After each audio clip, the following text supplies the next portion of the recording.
একজন নিষ্ঠুর ইমর্টাল রাজা যাকে 500 বছর ধরে গ্যাংচেং অমর প্রাসাদে বন্দী করে রাখা হয়েছিল। সে ছিল গ্যাংচেং অমর প্রাসাদের একমাত্র মালিক। তাকে মেরে ফেলার জন্য ইমর্টাল মাস্টারেরা প্ল্যান করে অনেকগুলো শক্তি সম্পন্ন মেয়েদেরকে তার প্রাসাদে পাঠায়, কিন্তু তাদের মধ্যে ভুলবশত আধুনিক দুনিয়ার একটা মেয়ে সেই প্রাসাদে চলে যায়। মেয়েটির আসল পরিচয় ছিল সে একটা ডিমন।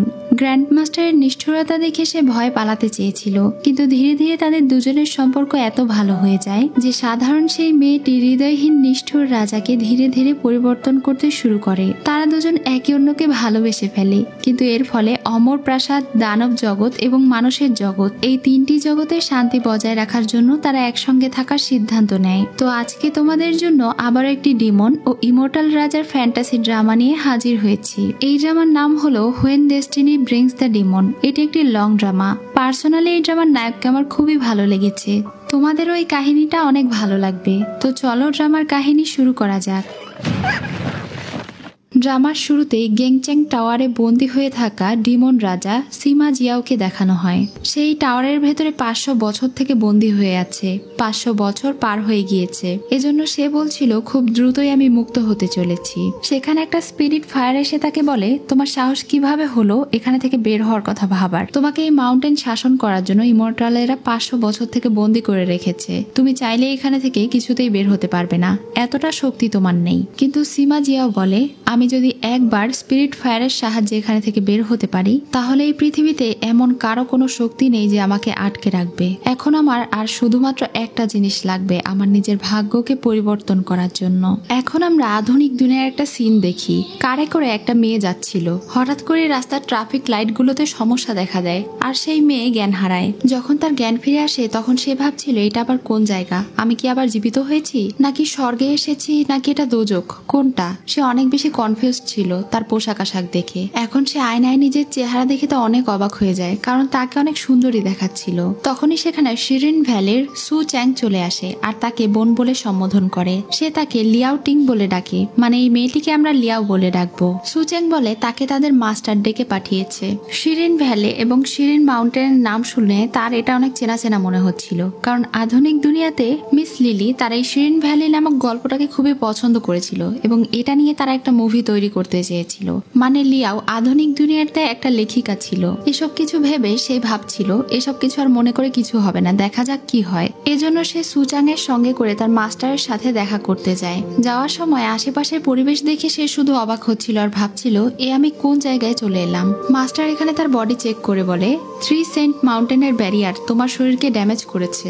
সেই ব্যারিয়ার স্পর্শ করার কারণে তুমি তোমার স্মৃতিশক্তি হারিয়েছো। কোনো ব্যাপার না, তুমি হয়তো ধীরে ধীরে সবকিছু মনে করতে পারবে। মাস্টারের কথা সে কিছুই বুঝতে পারছিল না। মাস্টার তাকে বলে, আমি তোমাকে সবকিছু পুনরায় একটু একটু করে মনে করিয়ে দিচ্ছি। এটা হলো শিরিন প্যালেস, আর এটা গ্যাংচেং সেলেস্টিয়াল প্যালেসের একটা অংশ। আমি হলাম তোমার মাস্টার, আর গত 3 মাস থেকে তুমি এখানে আমার শিষ্য হিসেবে আছো। খুব দ্রুতই আমরা তোমাকে সিলেকশন ট্রায়ালে নিয়ে যেতে চলেছিলাম। যাই হোক, আগামীকালকে তোমাকে সেখানে নিয়ে যাওয়া হবে। গ্যাংচেং টাওয়ারে 500 বছর থেকে বন্দী হয়ে থাকা লর্ড অফ মার্সি, যে সর্বশক্তিমান, তার 500 বছরের কাল্টিভেশন পূর্ণ হয়েছে। এজন্য সেক্ট মাস্টার শি এবং 8টা প্যালেসের হেড মিলে ঠিক করেছে ট্যালেন্টেড কিছু মেয়েদেরকে সেখানে পাঠানো হবে, যেন তারা প্যালেসে গিয়ে সীমা জিয়াওয়ের দেখাশোনা করতে পারে। এসব কিছু শোনার পরে সে মনে মনে ভাবছিল ইমর্টালদের দুনিয়াতে এসেও কাজ করতে হয়। যাই হোক, তবে মাস্টার মনে করে তার যেই পাওয়ার সেই হিসেবে সে হয়তো সিলেক্ট হবে না। এখন পরদিন সকালে মাস্টার তাকে নিয়ে গ্যাংচেন টাওয়ারে যাচ্ছিল। তারা বিশাল বড় একটা বক পাখির পিঠে চড়ে যাচ্ছিল। এজন্য তো লিয়াও টিং অনেক বেশি ভয় পাচ্ছিল। মাস্টার তাকে ভয় পেতে বারণ করে, আর সেখানে যেতে যেতে তাকে সীমা ক্ল্যানের ব্যাপারে বলে, যেটা হাজার হাজার বছর ধরে ইমর্টালেরা রক্ষা করে আসছিল।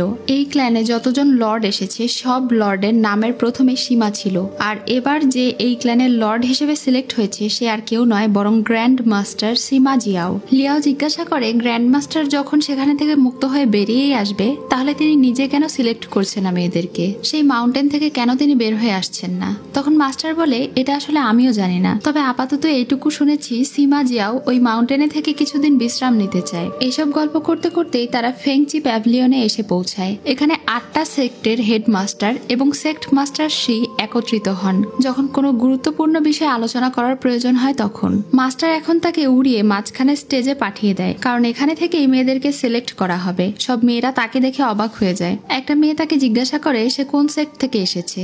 তখন সে বলে আমি শিরিন সেক্ট থেকে এসেছি আর আমার মাস্টারের নাম হলো মাস্টার ডংয়ান। এটা শুনে তো সে একটু হাসে আর বলে মনে হচ্ছে তুমি আমাদের জুনিয়র, তুমি আমাদের সাথে পারবে না, শুধুই এখানে এসেছো। দেখে তো মনেই হচ্ছে যে তোমার তেমন কোনো ট্যালেন্ট নেই, সুন্দর একটা ফেস ছাড়া। এটা শুনে লিয়া বলে আমার প্রশংসা করার জন্য ধন্যবাদ। তখন আশেপাশের সব মেয়েরা হাসতে শুরু করে। কথা বলার সময় তার শরীরে কি যেন একটা প্রবেশ করে আর তার কেমন যেন একটু অনুভূতি হয়, কিন্তু সে বুঝতে পারে না এটা কি। তখনই তাদের কথার মাঝে সেখানে সেক্ট মাস্টার শি এবং 8 জন হেডমাস্টার চলে আসে। সবাই মাস্টারকে সম্মাননা জানায়। এখানে তাদের সবাইকে জানানো হয় তারা সবাই যখন প্যালেসে প্রবেশ করবে তখন গ্র্যান্ড মাস্টারকে কেউ যেন রাগান্বিত না করে। সেখানে গিয়ে শান্তিপূর্ণভাবে তারা গ্র্যান্ড মাস্টারের সঙ্গে মিলেমিশে থাকবে, তার কাজে সাহায্য করবে আর তার সঙ্গে কাল্টিভেশনের মাধ্যমে তারা হয়ে যাবে ইমর্টাল আর অনেক বেশি ক্ষমতা সম্পন্ন হতে পারবে তারা। এখন তারা সবাই সারিবদ্ধভাবে বসে পড়ে। আমরা এখানে 8 জন মাস্টারকে দেখতে পাই, একই সঙ্গে গ্র্যান্ড মাস্টারকেও দেখতে পাই। তার আদেশে আকাশ থেকে একটা ফিনিক্স পাখি উড়ে আসে আর তাদের সবার উপরে এক ধরনের জ্বলন্ত আলো বিচ্ছুরিত করে। যাদের মাথার উপরে আলো জ্বলছিল তারা সবাই গ্র্যান্ড মাস্টারের কাছে যাওয়ার জন্য সিলেক্ট হয়েছিল। এখানে লিয়াও সিলেক্ট হয়েছিল। এটা দেখে তো চুহুই অবাক হয়ে যায়, কারণ সে তো অনেক বেশি শক্তিশালী। সে যদি সিলেক্ট না হয় তাহলে মাত্র 3টা স্পিরিচুয়াল শেকড়ওয়ালা লুজার লিয়াও কিভাবে সিলেক্ট হলো। এটা শুনে লিয়াও বলে আমি নিজেও তো জানি না। এজন্য চুহুয়ের মাস্টার রাগ করে সেখানে থেকে উঠে চলে যান। লিয়াও সিলেক্ট হয়ে গিয়েছে এটা শুনে তো মাস্টার ভীষণ খুশি হয়ে যায়। এটা তাদের সেক্টের জন্য অনেক গর্বের একটা বিষয়, কিন্তু সে যেতে চাইছিল না। এটা শুনে মাস্টার জিজ্ঞাসা করে তুমি কেন যেতে চাও না। তখন সে বলে আমি চাই না সেখানে গিয়ে গ্র্যান্ড মাস্টারের গোলামি করতে। মাস্টার তাকে বুঝিয়ে বলে যে তাকে সেখানে গোলামি করতে নাও হতে পারে গ্র্যান্ড মাস্টার তাকে পছন্দ করবে। যদি গ্র্যান্ড মাস্টারের তাকে পছন্দ হয় তাহলে সে ওখানে সুখে শান্তিতে থাকতে পারবে আর একই সাথে সে তার স্পিরিচুয়াল এনার্জি হাজারো গুণে বাড়াতে পারবে। এটা তার জন্য অনেক বড় একটা অর্জনের বিষয়। তাদের কথার মাঝেই সেখানে শিরিন ভ্যালির সব ছেলেরা লিয়াওকে অভিনন্দন জানাতে চলে আসে। তখন মাস্টার তাদেরকে বলে এখন চলে যেতে, কারণ লিয়াওয়ের মন এখন ভালো নেই। তখন তারা সেখানে থেকে চলে যায়। লিয়াও মনে মনে ভাবে আগের জীবনে সে যতটা পরিশ্রম করেছে, বাসে উঠেছে, সারাদিন কাজকর্ম করেছে, সেই জীবনের থেকে এই জীবন হয়তো আরো বেশি ভালো হবে। ওখানে ফিরে যাওয়ার থেকে তার গ্র্যান্ড মাস্টারের কাছে গিয়ে গোলামি করাই ভালো। এটা ভেবে সে রাজি হয়ে যায়। পরদিন সকালে সে তার মাস্টারের পাখির পিঠে চড়ে 3 সেন্ট মাউন্টেনের সামনে চলে আসে। বাকিরাও সেখানে উপস্থিত ছিল। মু নিশেং এখানে সবার নেতৃত্ব করছিল, কারণ সে তাদের সবার থেকে বেশি বয়সী ছিল এবং বেশি পাওয়ারফুল ছিল। তাদের কথার মাঝে সেখানে 8 জন মাস্টার চলে আসে। তাদের মধ্যে একজন তাদেরকে বলছিল এখন তাদেরকে ভেতরে প্রবেশ করতে হবে। দূর থেকে দেখে সীমাজিয়াও তাদের সবার উপরে আঘাত করে বসে। সব মেয়েগুলো আহত হয়ে যায় আর নাক মুখ থেকে রক্ত বের হতে শুরু করে। সীমাজিয়াও বলে আমি যদি বের হতে পারি আমি তোমাদের সবাইকে মেরে ফেলবো। তখন একজন ইমর্টাল তার কাছে ক্ষমা চেয়ে বলে দয়া করে আপনি রাগান্বিত হবেন না, এই মেয়েগুলোকে পাঠানো হচ্ছে আপনার সেবা যত্ন করার জন্য, দয়া করে তাদেরকে ভেতরে যাওয়ার অনুমতি দিন। তখন সীমাজিয়াও তাদেরকে ভেতরে যাওয়ার অনুমতি দেয়। সব মেয়েগুলো ভেতরে যেতে শুরু করে, কিন্তু লিয়াও ভাবছিল এত নিষ্ঠুর একটা গ্র্যান্ড মাস্টার কিভাবে শান্তির রাজা হতে পারে। আমার এখানে থেকে বের হতেই হবে। সবাই চলে যাচ্ছিল আর সে চুপি চুপি সেখানে থেকে বের হওয়ার চেষ্টা করে, কিন্তু একজন মাস্টার তাকে ধরে ফেলে। মাস্টারকে দেখে সে সামনে এগোতে শুরু করে আর পেটে ব্যথার ভান করে। তখন মাস্টার জোর করে তাকে নিয়ে যাচ্ছিল। তখন সে বলে ঠিক আছে আমি একাই যাচ্ছি। তারা সবাই মিলে এখন প্যালেসের ভেতরে প্রবেশ করে। সেখানের পরিবেশ দেখে মনে হচ্ছিল যেন কোনো ডিমন এখানে বসবাস করে, কোনো ইমর্টাল নয়। তখনই সেখানে গ্র্যান্ড মাস্টারের বিশাল বড় একটা সাপ চলে আসে। এত বড় একটা সাপকে দেখে প্রত্যেকটা মেয়ে ভীষণ ভয় পেয়ে যায়, কিন্তু মু নিশেং সাহসের সঙ্গে সেই সাপের কাছে যায় আর তাকে বলে আমরা এই প্রাসাদে নতুন এসেছি, আমি জানি আপনি গ্র্যান্ড মাস্টারের শিষ্য, তাই দয়া করে আমাদেরকে পথ দেখান কোথায় আমরা যাব। তখন সেই সাপ তাদেরকে আর বেশি ভয় না দেখিয়ে পথ দেখাতে শুরু করে আর সেই সাপকে অনুসরণ করে তারা সামনে এগোতে শুরু করে। কিন্তু লিয়াও পিছনের দিকে দৌড়াতে শুরু করে। সে ভাবছিল এই মৃত্যুপুরীতে ঢোকার থেকে প্রাণ নিয়ে বেঁচে ফেরা ভালো। দূর থেকে সীমা জিয়াও তাকে দেখছিল আর বলছিল, মেয়েটা দেখছি অনেক বেশি সাহস। এদিকে লিয়াও পালানোর চেষ্টা করছিল, কিন্তু আশেপাশে ব্যারিয়ার থাকার কারণে সে কিছুতেই বের হতে পারছিল না। ব্যারিয়ারের স্পর্শ করার সাথে সাথে সীমা জিয়াও বুঝে যায় সে ডিমন রিলিম থেকে এসেছে। সে কিছুতেই তাকে পালাতে দেয় না। এই জন্য লিয়াও মনে করে এই আশেপাশের পরিবেশ ভৌতিক। ভয়ে সে আবারও তার গ্রুপে গিয়ে জয়েন করে। গ্রুপের সবার সঙ্গে সে ওপরে উঠতে শুরু করে।